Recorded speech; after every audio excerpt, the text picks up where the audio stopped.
Lorsque l'on prononce le nom de Bayonne, immédiatement des images surgissent. Comme celle de la cathédrale Sainte-Marie, un chef-d'œuvre gothique planté au sommet de la colline, la même où la ville est née, du temps des Romains. Puis celle, bien sûr, des façades à colombage aux couleurs identitaires du Pays basque. Mais aujourd'hui, c'est un autre visage de la ville beaucoup plus contemporain, moderne, que je vais découvrir en compagnie de Louise, celui d'une cité devenue en 20 ans une capitale européenne du street art. Il y a des touristes qui viennent pour le street art, parce que désormais Bayonne est une ville street art reconnue. Il y en a aussi qui viennent pour son patrimoine plus classique, si j'ose dire. Les gens sont surpris, mais de la bonne manière en général.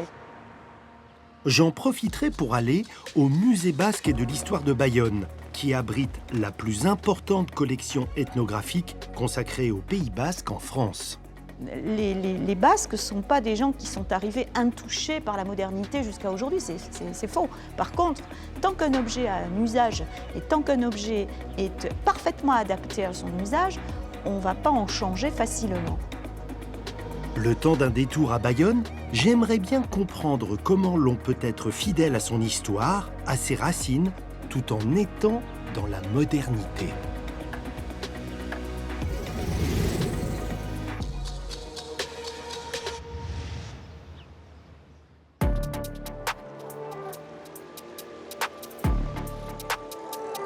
Bayonne est née de la confluence de deux cours d'eau. Le fleuve Adour, qui traverse toute la Gascogne avant de se jeter dans l'océan, et la Nive, une rivière qui arrive de l'Espagne. Sa position à la frontière entre les royaumes français et espagnols a fait d'elle une des cités historiques les plus importantes du Sud-Ouest.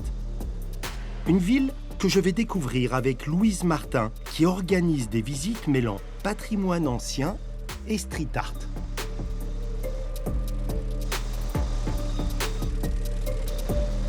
Salut Louise. Bonjour Eric. Quel carrosse. Tu m'as promis une visite surprenante, mais ça commence bien. Hein. C'est bien choisi parce qu'on a l'habitude de faire des visites donc en tuk-tuk. C'est le nom de ce petit véhicule qu'on ne croise pas souvent dans les villes comme Bayonne. Et c'est avec Olivier qu'on fait des visites tout au long de l'année, visites street art du coup. On va aller dans le quartier des Hauts-de-Bayonne, ou Hauts-de-Sainte-Croix. C'est un quartier qui est un petit peu difficile à atteindre à pied, mais dans lequel se cachent des grandes fresques, pour ne pas dire monumentales, qui valent le coup d'être vues. Programme alléchant, on y va. Allez.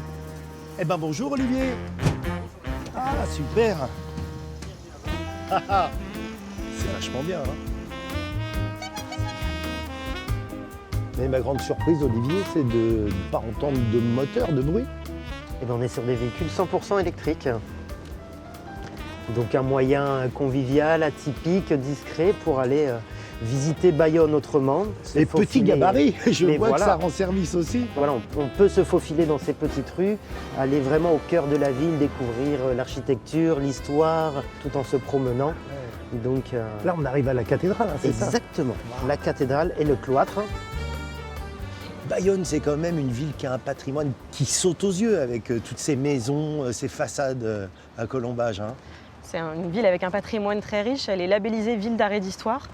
Et quand on s'y balade, c'est difficile en effet de ne pas voir et de ne pas se faire attraper le regard par tous ces monuments, tous ces bâtiments qui sont si typiques de Bayonne. Ouais.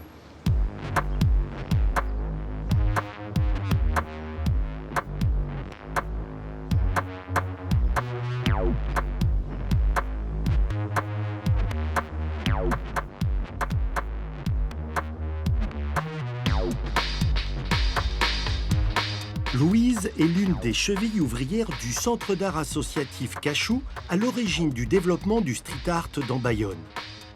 Une association dont l'objectif est de favoriser l'expression des cultures émergentes. Là, c'est un quartier où généralement, quand on est touriste, on ne vient pas. Hein. C'est ça, c'est un quartier un peu excentré. Et pourtant, il y a des choses à découvrir. alors présente-moi cette œuvre, qu'est-ce que c'est? Alors c'est une œuvre d'un artiste suisse, Stom 500, qui est originaire d'un petit village à côté de Bâle et qui est une œuvre, comme tu peux le voir, très cartoonesque. C'est un artiste qui s'inspire beaucoup du monde animalier notamment, et ses œuvres sont un peu des bestiaires à l'image de celle-ci. parfois avec des messages un peu humanistes et écologiques. Elle est très colorée, celle-ci, et un effet de lumière aussi qui est fait avec le orange sur le bleu. C'est des œuvres qui se voient de loin, qui viennent un peu égayer le quartier qui est dans des couleurs, dans des tons un peu plus neutres. Et c'est pas la seule du quartier, puisque tu en as une autre juste après de Pixel Pancho, un peu dans la même veine. Pixel, c'est un artiste italien. Et là, on découvre un petit robot, un petit personnage mi-humain, mi-robot. Moi, ce qui me frappe, c'est la dimension de ces œuvres. Et ça, c'est parce qu'il y a des grands murs, en fait. Celle-ci est loin d'être la plus grande, puisque là, on est à peu près à une vingtaine de mètres. Et l'œuvre la plus monumentale, qui est un peu plus loin, elle fait 40 mètres de haut. Alors, on la doit à qui, cette œuvre? Alors on la doit à Oenosme, qui sont jumeaux, qui sont originaires du Pays Basque, de San Sébastien, mais ils n'ont pas grandi ici. Ils sont allés en Allemagne et puis ils ont découvert le graffiti aux États-Unis. Ça donne une fresque colorée, monumentale, et qui fait quand même référence à leur terre, la terre où ils sont nés. Eh oui, parce qu'on aperçoit ces croix basques voilà, sur l'une des parties de la fresque. C'est ça, il y a plein de petites références et de petits clins d'œil au Pays Basque, puisqu'ils étaient très heureux de revenir ici. Raconte-moi comment ça se passe d'ailleurs pour cette œuvre. Quand ils viennent peindre, déjà c'est tout un dispositif, parce qu'il faut monter haut, c'est des échafaudages. Celle-ci, on a mis une nacelle suspendue. Donc là, c'est les nacelles qui partent d'en haut. C'est un vrai dispositif et c'est assez complexe à mettre en place. Donc on est sur des durées parfois un peu plus longues que le temps du festival. Et comment c'est accueilli par les gens? Parce qu'il faut quand même des jours et des jours pour réaliser l'œuvre en entier. Alors, normalement, on s'est minuté, puisque c'est 5 jours la durée du festival que les artistes ont pour peindre. Et les habitants en fait, vivent au rythme du festival et vivent au rythme de la création pendant la semaine, surtout dans des quartiers comme ça, où ils ont moins l'habitude qu'il se passe des choses. Eh bien, les habitants vont venir rencontrer l'artiste, discuter avec lui, apporter le café, le goûter. Et puis, il va se créer des liens tout au long de la semaine et ça va faire vivre un peu le quartier.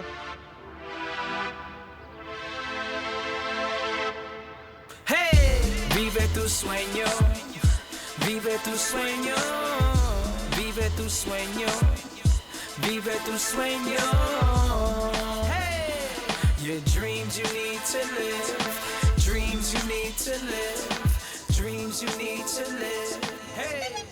Alors vous avez édité cette carte où il y a la liste de toutes les œuvres et puis le remplacement. Il y en a combien au total?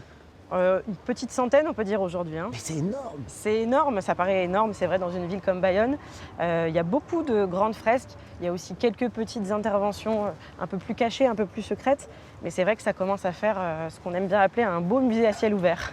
Ça change le regard sur la ville, ça permet à des publics qui ne s'intéressaient pas forcément au patrimoine plus ancien de s'intéresser à ce patrimoine. Et à l'inverse, ça permet au public féru de street art et fans de street art de découvrir une ville dans laquelle ils ne seraient pas forcément venus s'ils n'avaient pas eu envie de découvrir des grands artistes. Alors pourquoi tu voulais m'emmener ici? Alors Eric, je t'emmène ici parce qu'on se trouve dans une place qui est dans le Petit Bayonne, une place que j'aime particulièrement et que les Bayonnais connaissent bien. C'est la place Pacha. C'est une place qui est très connue parce que, comme tu peux le voir derrière nous, on peut considérer que les fresques les plus anciennes de Bayonne sont ici. Elles datent des années 80. Et ce sont des fresques qui représentent, comme tu peux le voir, notamment des anciens prisonniers ou disparus ou même morts de l'ETA notamment. Et alors moi, ce qui me surprend, c'est que fresque politique, mais juste au-dessus, une œuvre voilà, dont vous pouvez revendiquer un peu la paternité. Elle a un nom, elle s'appelle Hizkuntza, qui veut dire la langue. Et donc elle raconte elle aussi une histoire, l'histoire de la langue basque et de la culture basque qui s'est exportée grâce aux baleiniers. En fait, c'est une fresque qui se lit en 2 temps, puisque là, en pleine journée, on ne le voit pas forcément. Mais à l'intérieur, les baleiniers sont dessinés avec une peinture phosphorescente. Et donc, on comprend un peu mieux l'histoire que la fresque raconte. Ce que je comprends, c'est que la rue, l'espace urbain, c'est vraiment un espace d'expression politique ou artistique. C'est un peu comme ça d'ailleurs que le graffiti est arrivé. D'abord, c'est assez révolutionnaire. C'est associé à des mouvements, des révolutions. On écrit sur un mur pour faire passer un message souvent. C'est plus toujours le cas aujourd'hui puisqu'on a vu qu'on avait des fresques dites décoratives qui sont là juste pour embellir l'espace public. Mais quand on creuse un peu, on se rend compte très souvent que les artistes ont des messages à faire passer et que les œuvres sont assez engagées.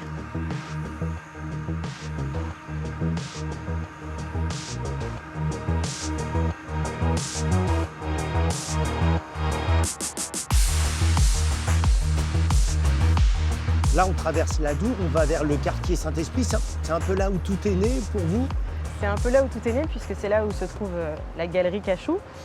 Et c'est là où tout a commencé, puisqu'on est parti au départ des expositions, et puis on est arriver de plus en plus vers le street art, et le street art du coup c'est en extérieur.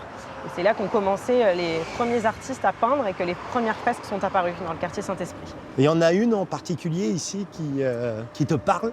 Ah, il y en a une qui parle surtout à tous les publics puisqu'elle a été élue en 2017, donc la première année du festival Point de Vue, plus belle fresque de l'année sur un classement mondial par un site internet qui s'appelle White Walls qui référence le street art partout dans le monde.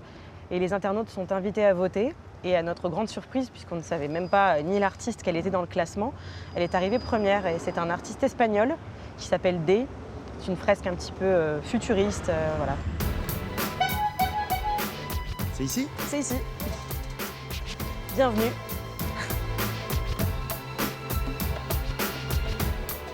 Alban, qui fut dès le début de l'aventure bayonnaise, est à l'origine du festival Point de Vue. Un événement d'ampleur internationale qui, chaque automne depuis 2017, fait venir des artistes du monde entier pour réaliser des œuvres, rencontrer le public. Bonjour Alban. Ouais, salut Louise. Salut. J'aimerais bien que tu me racontes les tout débuts de cette aventure. Comment ça s'est passé les premières fois où tu es allé voir des propriétaires en disant « on aimerait utiliser votre mur pour que des artistes fassent une intervention ». Ça n'a pas été simple. Au départ, on avait quand même beaucoup de réticences de la part des propriétaires. Et on a pu vraiment commencer à travailler avec des bâtiments publics. Le street art, c'est quand même associé beaucoup au vandalisme, à la dégradation des biens publics. Et les gens n'ont pas spécialement vécu en fait, l'évolution, la maturité du street art depuis le début des années 2000 à peu près. Quand même, dans un pays qui a une culture et des racines très profondes, la confrontation avec la modernité, comment elle peut se faire de façon positive? C'est vrai qu'au Pays Basque et à Bayonne en particulier, il y a une imagerie culturelle qui est très forte et qui est très folklorisée aussi, ce qui n'est pas forcément le reflet, en tout cas, de la culture des habitants au quotidien.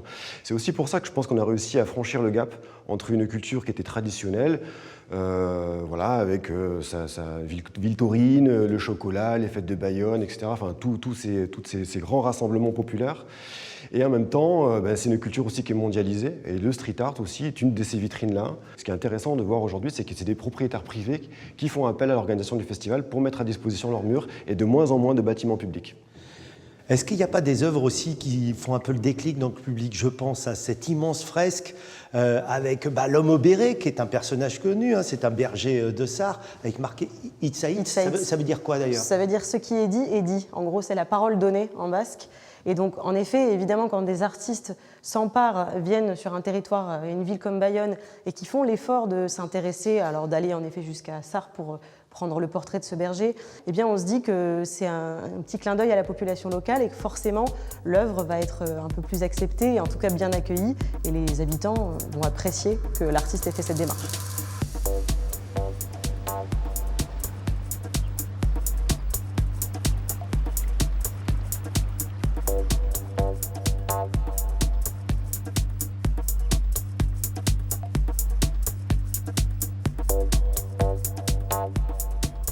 Ce qui est vraiment très agréable, c'est qu'on peut flâner dans la ville, profiter de ce beau patrimoine, mais aussi partir un peu en exploration à la recherche de ces œuvres réalisées ici et là.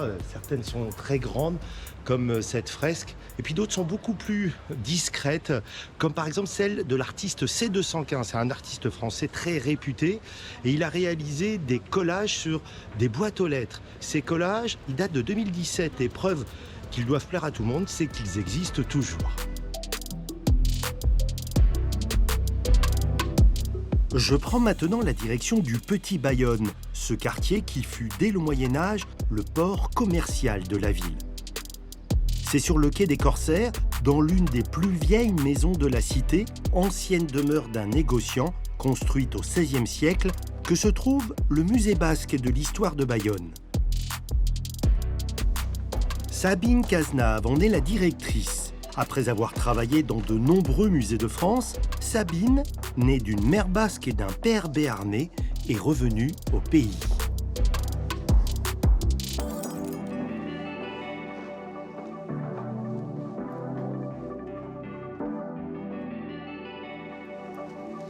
quiconque a visité dans un village, un cimetière basque reconnaît ces objets, des stèles discoïdales, qui ont une forme très particulière d'ailleurs. Pourquoi, Sabine ? Alors, probablement, il y a plusieurs interprétations, probablement parce qu'effectivement, il s'agit d'hommes debout. Donc le tronc, la tête, et probablement aussi parce qu'effectivement derrière il y a la symbolique du cercle et la symbolique de la terre. Donc effectivement terre et ciel, voilà. Ça peut être aussi une autre interprétation. Après progressivement, avec la christianisation des Basques, on voit arriver le chrisme et la symbolique chrétienne, alors que très généralement les signes qui sont sur la stèle représentent la fonction sociale de la personne qui est enterrée, donc son métier essentiellement.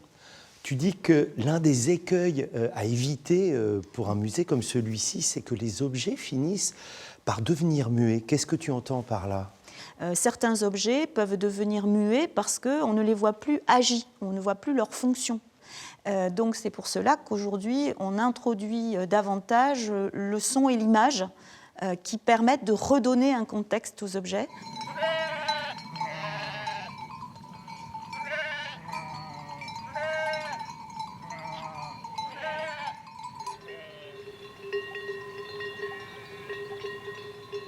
C'est une installation que l'on doit à un artiste. Hein. Quel est son nom ? Alors, c'est un artiste, Nader Kouchaki, et donc il a fait un travail qui relève de l'ethno et qui relève de l'art conceptuel, d'inventaire sonore du paysage guipuscoan. Chaque troupeau a son paysage sonore particulier. Donc là, je crois qu'il y en a 127 pour cette installation sonore-là.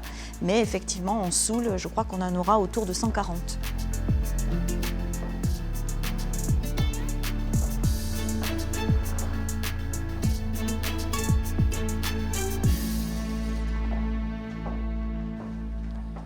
Cela pourrait surprendre de voir des objets sportifs dans un tel musée. Et pourtant, il raconte aussi cette culture basque. Oui, alors c'est une des régions du monde où effectivement le sport n'est pas seulement porteur de performance, mais il est porteur de toute une culture.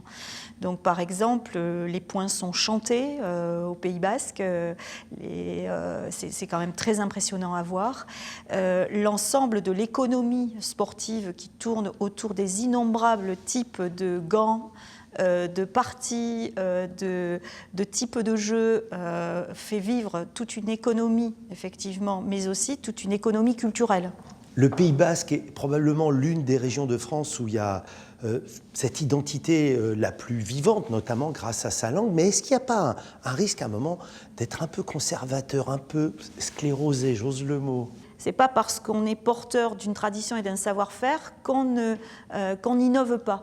Donc, par exemple, je prends l'exemple dans cette salle de l'aluminium. Quand l'aluminium arrive, qui est un matériau en métal très très léger, eh bien, effectivement, il y a des fabricants de schistera qui se disent formidable, je vais faire des prototypes en aluminium puisque c'est si léger. Eh bien, ils tentent effectivement des gants en aluminium et puis comme c'est finalement moins efficace, et puis on revient aux gants traditionnels puisqu'il est plus efficace.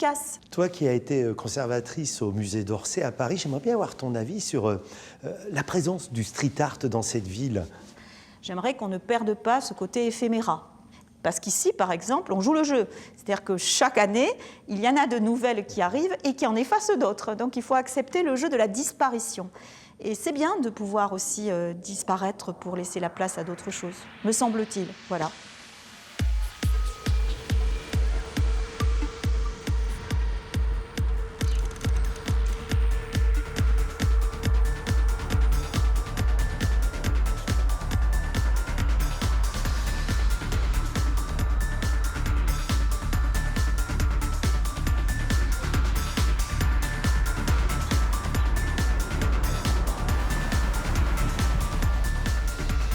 T'emmènes voir des artistes en train de travailler en live. C'est Chab Chab et Phil 4 sont des artistes du coin, des locaux, qui ont l'habitude de travailler en duo. Bonjour Chab, bonjour Phil. Je suis super impressionné de vous voir travailler la complémentarité. Dis-moi Chab d'ailleurs, comment vous avez choisi cet endroit ? C'est un endroit où on était déjà intervenu avec Phil. Donc on est venu repeindre tout hier et du coup on refait un nouveau projet. Vous avez effacé ce que vous aviez fait auparavant ? C'est ça. Et ça fait pas mal au cœur? Non, non, du tout. Bah, quand on peint dans la rue, on sait qu'en général, tout ce qu'on peint, c'est éphémère. Donc voilà, là, on savait qu'on avait déjà peint dessus, on pouvait reprendre et voilà. Alors, quand on repart, non pas de la page blanche, mais de la palissade blanche, comment on s'y prend? Tu dessines d'abord? Voilà, comment ça se crée, cette œuvre-là? Du coup, moi, ma méthode de travail, c'est je viens prendre en photo le lieu en amont et après, je travaille le montage sur mon ordi, quoi. Pour être sûr d'être bien, parce que je travaille avec des systèmes de règles, quadrillage, pour être... Ah ouais, c'est hyper précis quand même. J'essaye, parce que voilà, je ne peux pas partir comme ça, donc j'essaie d'être bien cadré pour être sûr que tout rentre bien et qu'on puisse après travailler avec Phil, qu'il puisse lui intervenir sur sa partie et qu'on puisse partager le taf, quoi.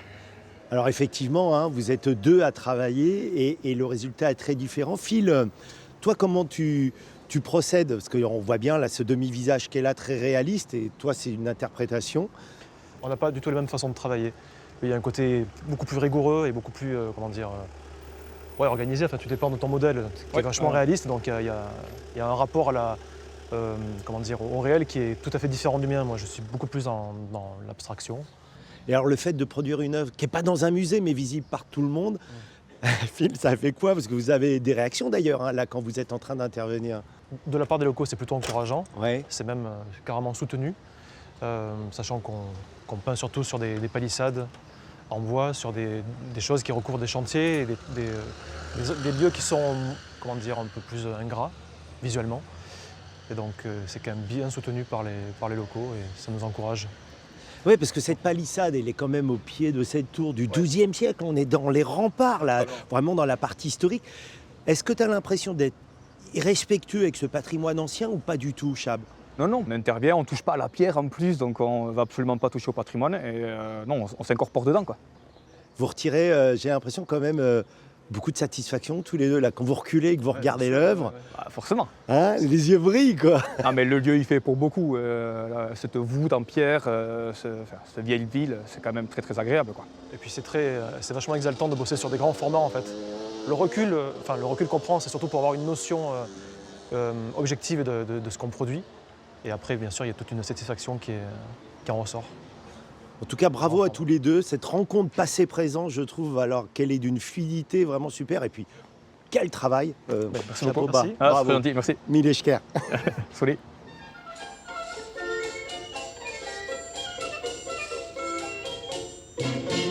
Fandango du Pays Basque, fandango simple et fantasque, pour te danser dans les bras d'un garçon, une fille ne dit jamais non.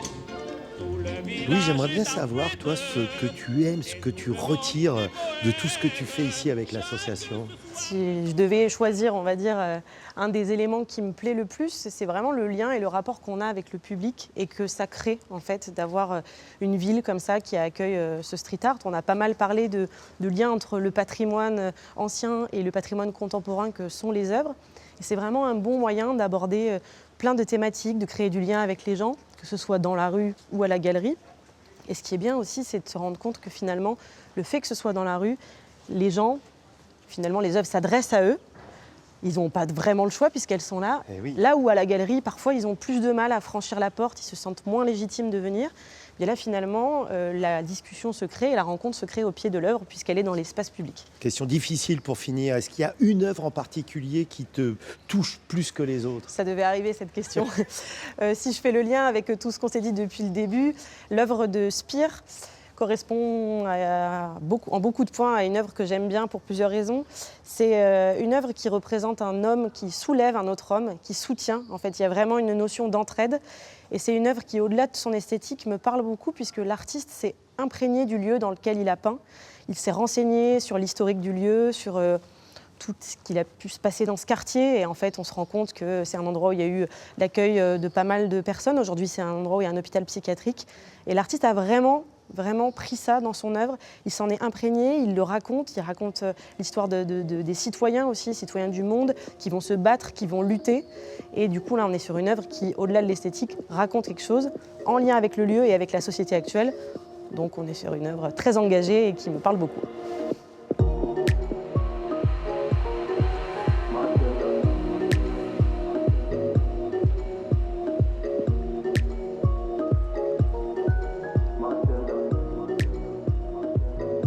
Pour terminer cette émission, je voulais revenir là où ça bouge depuis quelques années, le quartier Saint-Esprit, moins connu que le petit ou le grand Bayonne, mais qui vaut le détour. D'abord parce que c'est un endroit important dans l'histoire de la ville, ensuite parce que c'est ici qu'a commencé l'aventure de l'art urbain. Historiquement, Bayonne a toujours eu deux visages, une forteresse militaire enfermée sur elle-même et un port commercial ouvert sur le monde, sur la rencontre. Le street art tel qu'il est pratiqué ici est fidèle à cette double identité, elle apporte un souffle nouveau sans pour autant renier le passé.